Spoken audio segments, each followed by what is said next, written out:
Hi players, Dzień dobry from Wrocław, Poland. My name is Asaf and welcome to my channel Easy Board Games. I am back, baby. Finally, after 1 year of not having the collection with me, I am reunited with it and it feels so goddamn good. So let's dive in, and in this series of videos, as you well know, and if you don't know, if you're new to the channel, welcome. In this series of videos, what I'm doing is at the end of every month, well, specifically not this video, but in general, at the end of every month, I'm doing a video of the games that are entering my collection. And because I want to have only 100 games in my collection, at the same time that board games are coming into the collection, some board games have to go. The reason behind it is because I find, again, this is for me, not for everyone, I don't know, not for other people, but for me, I think that a collection of 100 games is more than enough. It's like my vision of having my top 100 games at all times just behind me in my collection. I do have some sort of a buffer shelf. We're going to talk about it as well a little bit later, just because as a content creator, I'm receiving a lot of games or buying other games that I would like to test, pledging for other games. So at some point, if I received 4 games in a month, just for the example, it will be very difficult to take out games before I actually even manage to try them out. So having said that, I'm going to talk about the buffer shelf a little bit later. That was actually an advice that I got from you, the viewer, so I truly appreciate it. And let's go. We have a lot to cover today because in the last year, first of all, I have to tell you, things have changed in the collection. Maybe not the core of the collection, but some things have changed.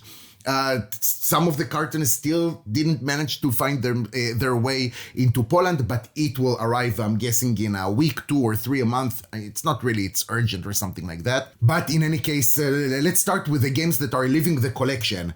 So I kind of divided this list into 2 parts, okay? Games that were pretty easy for me to let go and games that nothing to do. You know, if I commit to 100 games, no more and no less, I think that some painful decisions need to be taken. So let's start.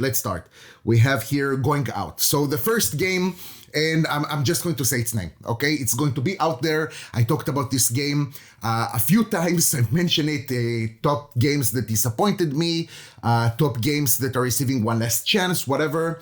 The game that was the easiest for me to take out is Total War Rome. If you already follow the channel for a while, then you know exactly what are the reasons. And by the way, I don't have the physical copies with me right now just because they're either being already sent to someone or on the way to be sold, etc. So sorry for not having the physical copies. Some games I might present to you, some games you can see behind me, but in any case, this game is just a big no-no for me. And I'm guessing that even after I bought the final production, okay, in SN, not this time, but last year, and things have changed, and rulebooks, whatever. This is, for many reasons. I will leave a link of the 10 games that disappointed me down in the description. Feel free to check that out. Just don't want to waste too much time. So Rome, Total War Rome is the first game. Then I have 3 games that you will be like, yeah, sure, it makes sense. That is The Crew, The Mind, and Catan. I think that in the board game collection that I aspire to have, there's just not so much room for this type of board games. I might keep them, just not a part of the collection or something like that, if that makes sense, just because sometimes, unfortunately, I do have friends that are not board gamers, so you need to, you need to play something with them. But I want to have a word about Catan, and actually it's going to connect also with one of the games that I'm going to talk about a little bit later. I think that Catan is receiving a lot of heat, and I'm not so sure why. You know, it's a great gateway board game. You know, I think that it brought many people into the hobby. Not so sure why people or some people hate it. I think that honestly, if someone is just beginning their journey into board games, I think that Catan is a legitimate choice. And I just, obviously I'm not going to keep it because today I think that I have other games that, if they're being well explained, they can be gateway games for non-board gamers as well. But I think that I had a lot of fun with Catan. If we're somewhere and someone has this game and they would like to play, I don't think I'll say no. Maybe it's not going to be my top priority, but I think that it's definitely a legit game. But Catan doesn't have a place in the collection anymore, so that is going to go as well. Robinson Crusoe did not survive the 10 board games that are receiving one last chance. Ah, my God, it's a game I wanted to love so much. Honestly, it has really a nice presence on the table. I think that I enjoyed the learning process. I think that I like the mechanics there, but the game is just too freaking brutal. And I'm telling you this, even though Frostpunk is a game that I absolutely adore, which is also brutal, and other games that I have that are brutal, but Robinson Crusoe was just too much. I think that I found myself more upset than actually having fun playing this game. So Robinson Crusoe, out. The next game that I already talked about again in one of the last videos is Imperium, both a classic and legends. I don't think that this is a bad game. I think that it's specifically not for me. I had very high expectations because it's from the same designers as Voidfall, which is an amazing game that I absolutely love. And I think it just didn't match the expectations. And there is a chance that if I wouldn't have had these expectations, maybe I would have enjoyed it. I love Civilization games. Maybe this one is a little bit too abstract to me, but I don't know. When I played it, it just didn't give me that feeling that I want to play it again. So Imperium, going out. The next game, Black Wars.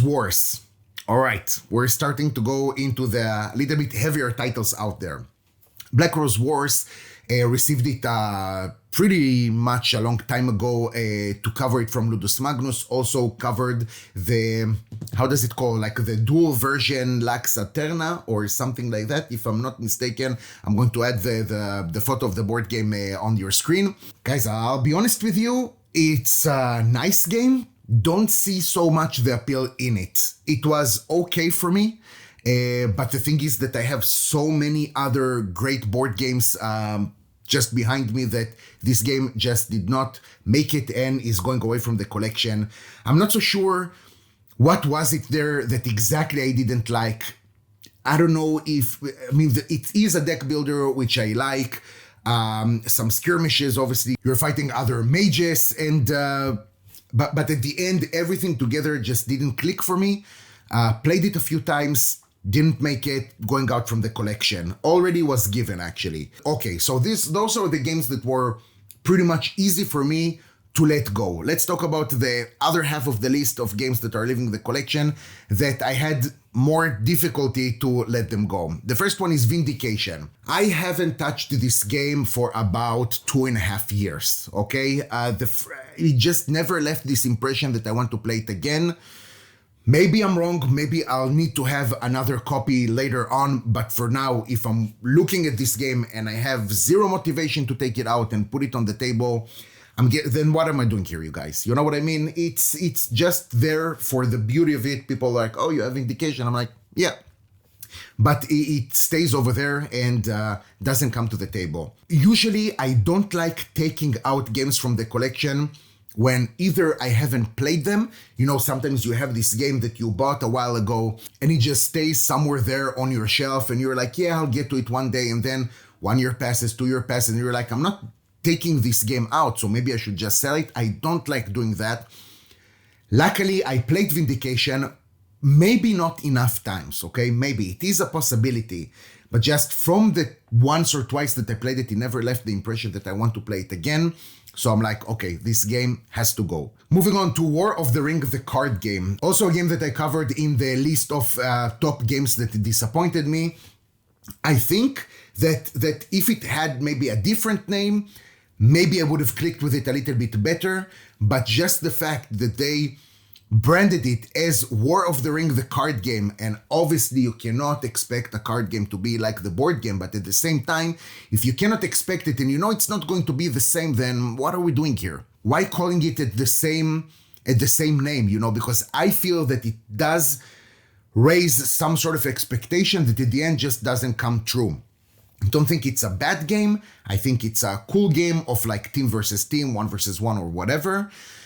But it just didn't give me the feeling that I expected to have from a title like War of the Ring, the card game.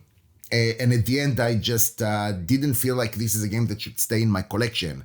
So this game is out. Another game that was in my collection for a while, and just recently I decided to let it go, that's Arc Nova. I'm going to touch some titles today that are going to probably hurt some people that I'm taking out. What are you doing, Ark Nova, an amazing game? It is a good game. It is a good game that is just not being played. If I choose to play a Euro game, then there are other games that I would prefer to play. There are other games that I would prefer to present to other people. Ark Nova, that mostly I played with my significant other, just stopped coming to the table and was stopped being requested by my significant other. So at some point I'm like, if I don't have a desire to play it, I don't think it should stay in the collection. So Ark Nova, another game that is going away. The next game that is leaving my collection, I had a hard time to let it go. And again, it's a game that to some degree received a lot of heat. Some of it I understand, some of it I do not. That is Scythe. And I had Scythe with multiple expansions, not only cosmetic like metal coins and upgraded resources, but also, how does it call, the encounters and the something Fenris and does the campaign and Extra Winds of Gambit. I enjoyed Scythe a lot. I think that it was one of the first board games. At the time, it was like a heavy board game for me to place on the table, learn it, play it. But I had such a great time with this board game. Never understood why it received so much heat. At the same time, I can say that I never understood also how come companies are calling a game a 4X when it's clearly not a 4X. Never understood also why people say, yeah, but it has 4X elements. I know it has 4. Okay, a lot of board games have 4X elements. I mean, the fact that two games have a board doesn't mean that they share the same mechanism, you know. But if you have an attack in one game, it doesn't mean that it shares the same things as in a 4X game. So you can say it's a 4X because it has a 4X elements. Catan has exploit the territory, right, for resources. It doesn't mean that Catan should be called a 4X game because it shares some 4X qualities or something like that. So never understood it. It was definitely a thing that bothered me in it. I mean, not to a great degree, but just like why, you know, just why calling it a 4X. But anyways, had a great time with Scythe, stayed on my shelf already for 1 year, unplayed, if not more. And at this point, it's like, it's just taking a lot of space, which is another thing, by the way, because today board games is not only about the quantity of them, it's also about the size of them.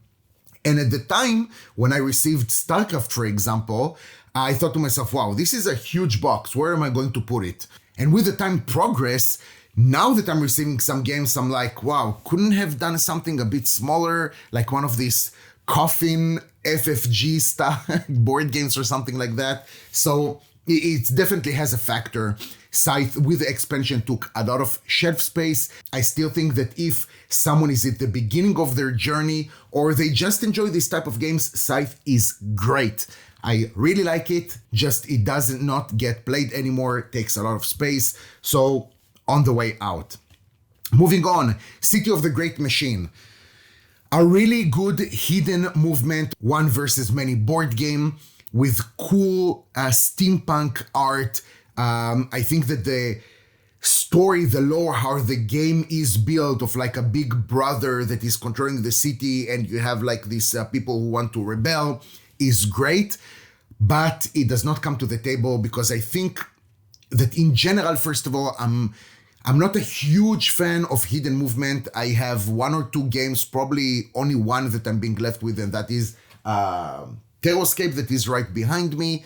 I don't feel like I need to have more games. This is why, for example, Letters from Whitechapel left the collection a while ago, and City of the Great Machine, a little bit too complex to explain to new players, okay? And even though it might be worth the experience, it's just, it stays on the shelf and it doesn't get tabled. So that's another game that is on the way out.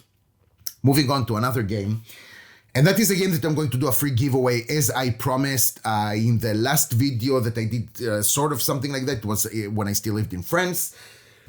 Forbidden Stars. So, you might think that I am crazy, and that is definitely legitimate. But I think that if I have already StarCraft, and I prefer StarCraft, to me, it is the superior game. Other people might have different opinions, and that's totally fine. But I don't think that there is a place in the collection for both of these games unless you are a collector. And this is something that I do not want to be. I have nothing against people that want to be collectors, people with 1,000 board games. That is totally legit. You do you guys. But for me, because I don't want to be a collector, I want to be more of a player. If I have StarCraft and I have Forbidden Stars, I don't need both of them. So one of them need to go out, and I definitely prefer StarCraft. So Forbidden Stars is going away, but not just out of the door. It is going away to one of you guys. So if you would like the opportunity to win a free giveaway of Forbidden Stars, what you need to do is just leave a comment on the video, so I'll be able to do this automatic raffle. What I would love for you to do is to subscribe, like, and maybe support the channel. But those are all optional things. Forbidden Stars is going to be given free of charge, of course, free delivery in Europe. And if it's outside of Europe, we'll find the solution.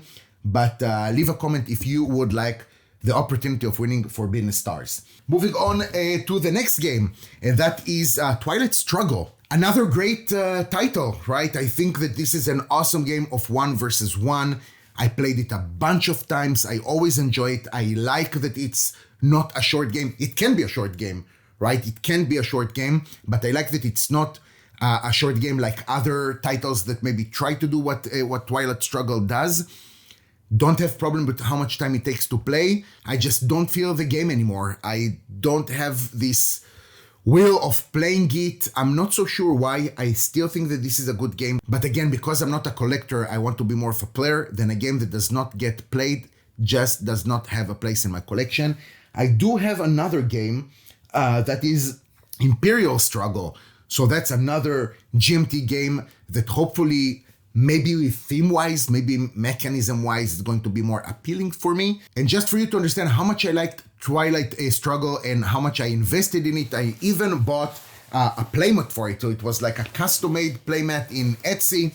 So it's pretty cool. I like to have a playmat because sometimes GMT games tend to be a little bit too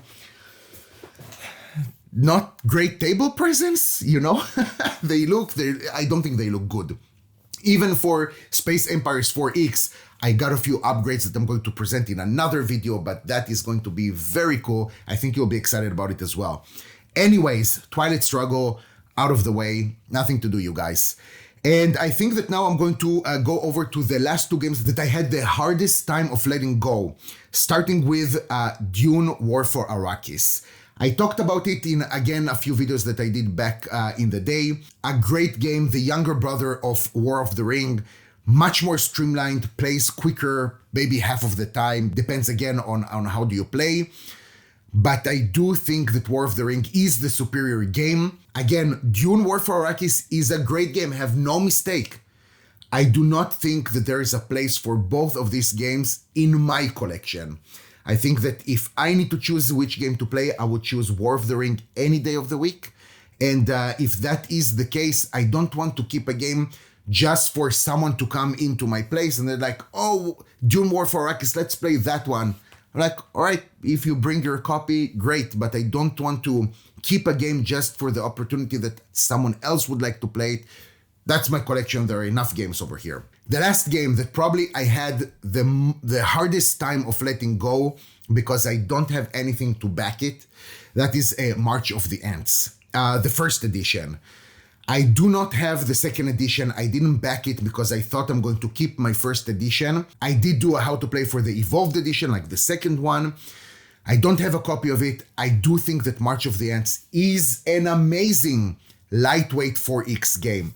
Absolutely wonderful. It has all the elements, a true 4X game that again does not get played enough, okay? It does get played from time to time, but I think that today, even for new board gamers that are sitting around my table, I would prefer to teach them maybe Northgard, which is probably a little bit more complex than March of the Ants, but I do think that it might be a little bit of a deeper game. Again, guys, if you're into lightweight games, well, it's not like March of the Ants is Mysterium or something like that, but if you're into lightweight games relatively to this genre of 4X, you should play 100% March of the Ants. That is the game that was the most difficult for me to say goodbye to. Unfortunately, again, I'm not a collector, so tough choices need to be taken. Before moving to all the games that went into my collection, let's talk about 3 games that just made their passing through. Starting with Eastern Empires. So I did a playthrough for it. I think it's the longest video that I have on my channel. I'm not sure about it. No, maybe not the longest because I have John Company, but probably top 3 longest videos, because I think this game has a lot into it. It's not easy to explain it from the beginning.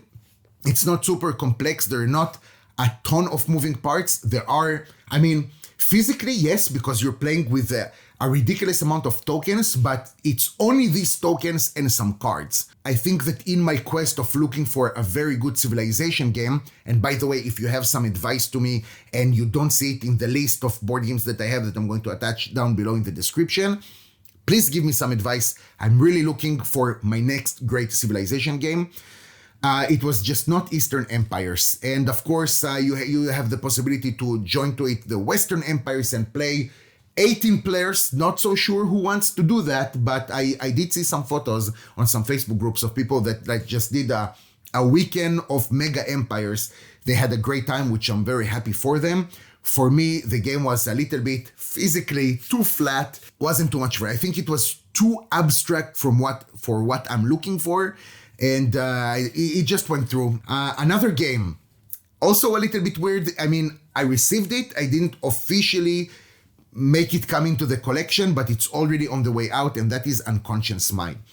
Now, it's a little bit weird that I'm saying it, because in next month, when I'm going to talk about my most played games and the games that I liked the most in 2025, Unconscious Mind is going to be on that list.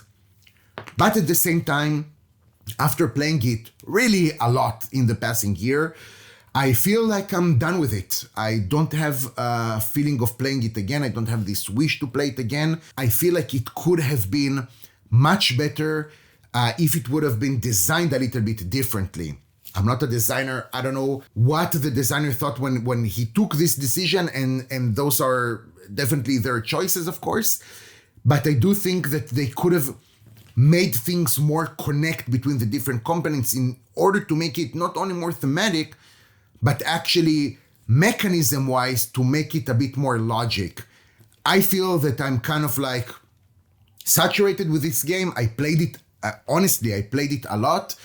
I'm good with it, So this game, I had the light ID, everything in one small box, relatively, in one box, which I think was the better choice. But this game just went through, so played it and moving on, didn't enter to the collection, so that means doesn't really leave the collection.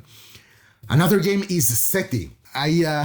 If you're still watching this video, if you haven't clicked the thumbs down and moved on, if you're still here, I think that SETI is a nice game. I don't think it's a bad game. I think it's okay, but I think that's pretty much about it.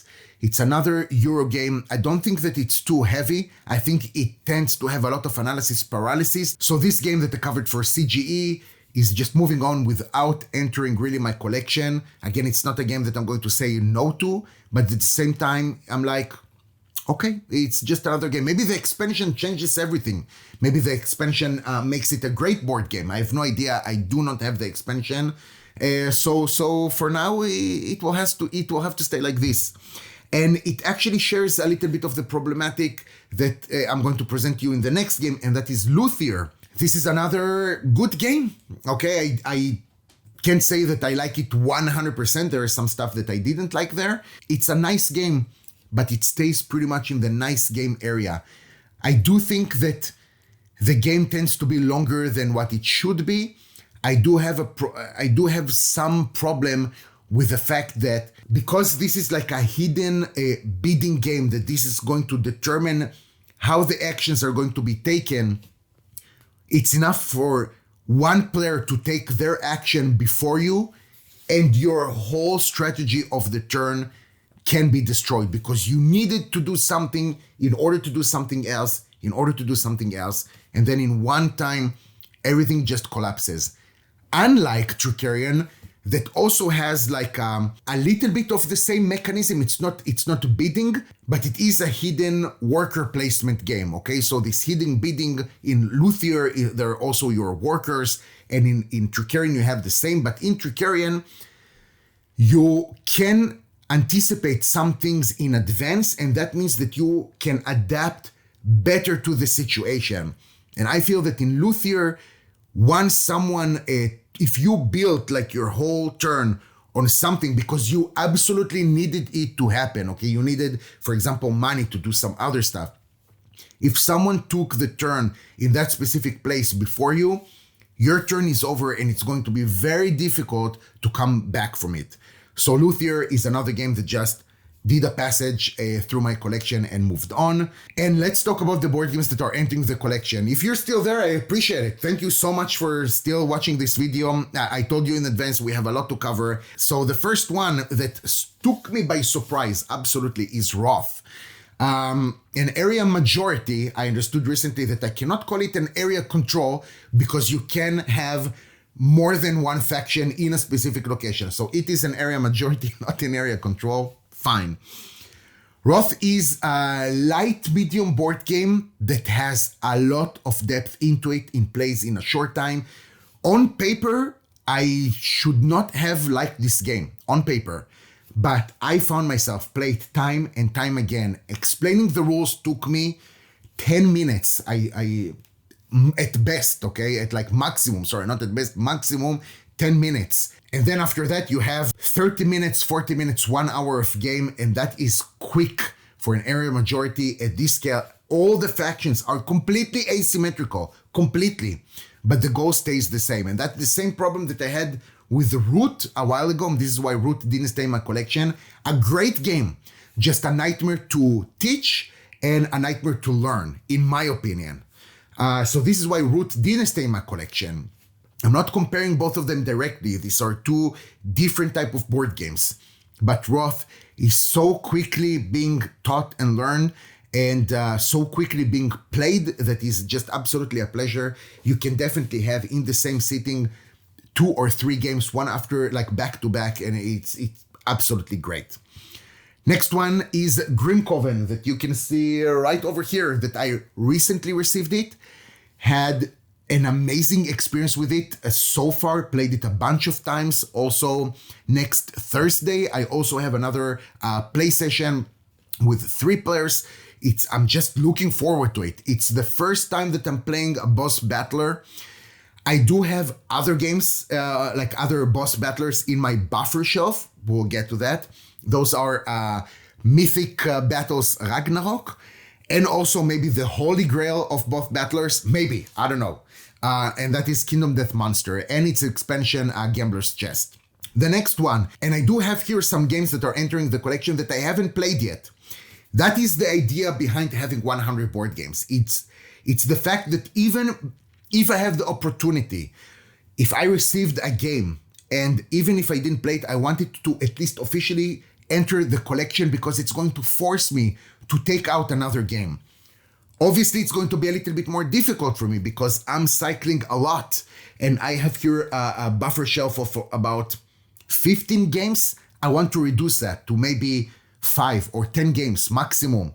Yeah, 5 will be even better. So just the games that I need to check out and understand if they're entering the collection or not.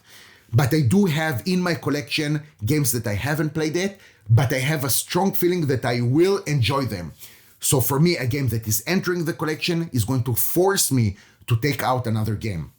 So, having said all of that, the next game that is entering my collection is Medioevo Universal. Hopefully, that is going to be the game that is going to give me what Europa Universalis couldn't. I know that there are some problems with it, and by the way, physically, this is the heaviest board game that I ever held. I think it has the same weight of Kingdom Death Monster and its big expansion together. It is massive. I think more than 700 miniatures. So hopefully it's going to be easier to learn, or maybe there's a better rule set than what I had with Europa Universalis. But this game I'm very excited to bring to the table. I have high expectations from it, and hopefully it will not let me down. Next game Eve, War for New Eden, a 4X game that I am dying to bring to the table as well, especially after seeing everything that it had to offer in Essen a few weeks ago. So I'm excited for it, definitely excited for it. I even late pledge, because now I think you can still late pledge for the game itself and for other stuff. I just ordered everything that I didn't have for it already. Next one is Malediction, that I talked about also in my post-SN video. Malediction is a tabletop miniature game, which is an area that I have not covered on this channel until now. And I received some good feedback from people that are telling me, please go into tabletop miniature games. Obviously, it's not going to be most of what I'm going to do. It's going to be a small portion, but it is an area that I feel that I want to explore, because as board gamers, I feel that maybe we're missing something that we just didn't pay enough attention to, or it seems too weird as board gamers. But this is something that I would like to go into and actually help you, maybe teach you the game in a better way, that we might discover something new together. So that is Malediction. The next game, Inferno, that unfortunately is still stuck somewhere in France, and it's supposed, I like how it's in France, like France is this direction, this is west, I have no idea. But Inferno, I have such a great time with this game. Hopefully, after talking with the company in Essen, hopefully I will be able to cover also the expansion that is coming soon to GameFound. Wow, I have such a great time with this game. So easily going into the collection. The way that it looks, right? The table presence, the game itself. I should play it soon. And I need to see how I'm getting those boxes as quickly as possible to Poland. Next game, Stalker. A great game entering my collection. I don't think you can see it. It's about Scarface, a little bit above. Just received the second wave with all the rest of the stuff. What a great, I cannot wait to dive in to the other content that didn't come with the first wave and see what it has to offer. But I played this game a lot, and very quickly it came into my collection.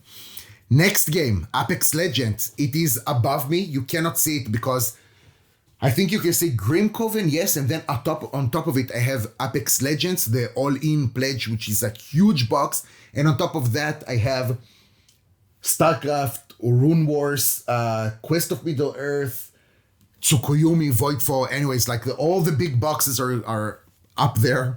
But Apex Legends, that I played also a lot this year, very quickly came into the collection. Next game, Arcs. You're still there. You're still alive. You're still with me. I know that this is a very divisive game.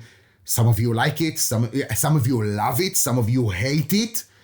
I'm on the side of loving this game because I think that it really made us go out from our comfort zone. This is not a comfortable game. This is a game that you have to adapt not only from one round to another. This is a game that you have to adapt from one move to another. From every second you have to rethink and adapt, and I absolutely love this game. Chaos in the Old World. Never played it. I just have a feeling that I'm going to enjoy it. I saw that Alex Radcliffe from Board Game Co. talked about this game. This is a game that actually left his collection, but he did mention that he had a great time with it. So I have this. I also have in my buffer shelf Cthulhu Wars with 2 expansions.